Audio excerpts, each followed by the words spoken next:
Well, they said it couldn't happen, but it looks like it actually did. So we have just gotten the live action reveal trailer for Black Ops 6, the next installment in the Call of Duty franchise, and with it we have gotten the announcement that this game is going to be on Xbox Game Pass day one. And I really can't express just how big of an impact this is going to be on the industry. But anyways, we're going to be talking about that in today's video, along with all of the leaks and just kind of speculating what this game's going to be like and what this is all going to mean going forward. Alright, so first let's talk about the actual trailer that they released. So this is definitely more of like a teaser trailer, kind of showing what the theme of this next game is going to be like. And it looks like we've got Bill Clinton, George Bush, Margaret Thatcher, Colin Powell, and possibly Saddam Hussein all in this trailer, so it's definitely going to be taking place in the early 90s, and that tracks really well with all of the leaks that people were talking about, where they were saying that this game was going to be taking place again in the early 90s,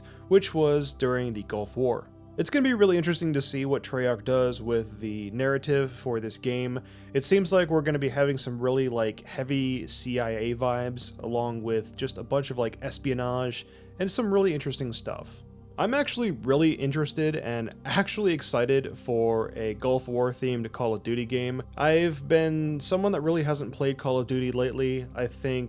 I didn't even buy Modern Warfare 3, and I think the last time I played Warzone was probably 2 years ago, so it's been a minute for me. But I will say that the overall theme of the Gulf War and just the aesthetic of the weapons and things that were used back then definitely appealed to me. In the early 90s, there really wasn't a lot of diversity as far as weapon types goes. You know, the M16A2 was kind of like the tried and true weapon of the military. We didn't have the M4 back then. And also, for sniper rifles, of course, the iconic M24 was another really big one. So this is just music to my ears. But I will say this, I think it's going to be a little interesting to see what they do as far as weapon attachments goes, because in the early 90s, if you were a grunt or just infantry, you were pretty much using iron sights. The only exception here was really just, snipers. Just to give you guys a quick history lesson, the first red dot sight, which was the M26 Close Combat Optic, or the Aimpoint Comp M2, was actually developed in the late 1990s. So yeah, that basically means that they just didn't exist back then.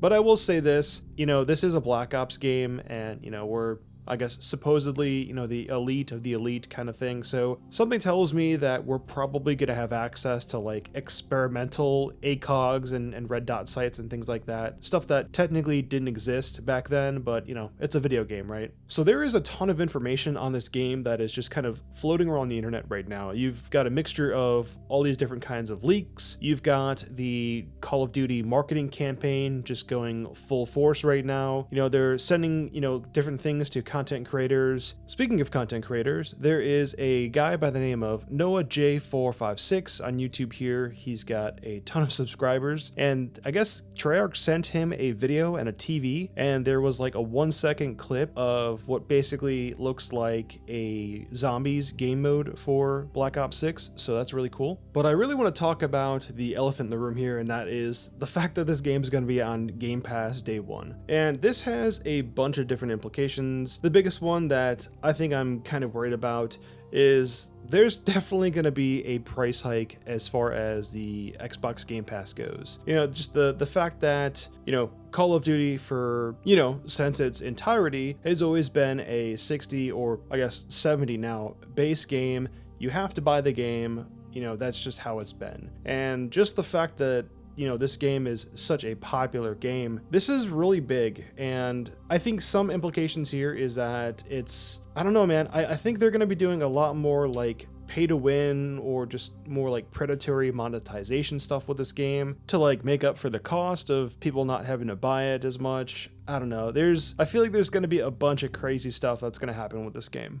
But we're just going to have to wait and see how that all plays out, right? We do have a Black Ops 6 Direct on June 9th at 10 a.m. Pacific time, and that's going to be when it looks like they're going to, reveal gameplay and just kind of do a really big deep dive on this game. It's going to be really interesting because I think I was reading right where some people were saying that this is the first Call of Duty game that has actually had 4 years of just dedicated development on it. So that's going to be really interesting to see. see, because, you know, in recent memory, most of the Call of Duty games that have been coming out usually only had like 1 or 2 years on it. And I know it's kind of like a meme now, but Modern Warfare 3 was essentially just like DLC for Modern Warfare 2, and that game had like less than a year of development on it. And, you know, obviously, to those of you who bought that game, you just know how bare bones it was. So it's going to be really interesting to see just how much stuff and how much polish they've put into this game, where, like, again, where they have got 4+ years of development on it. And just that fact alone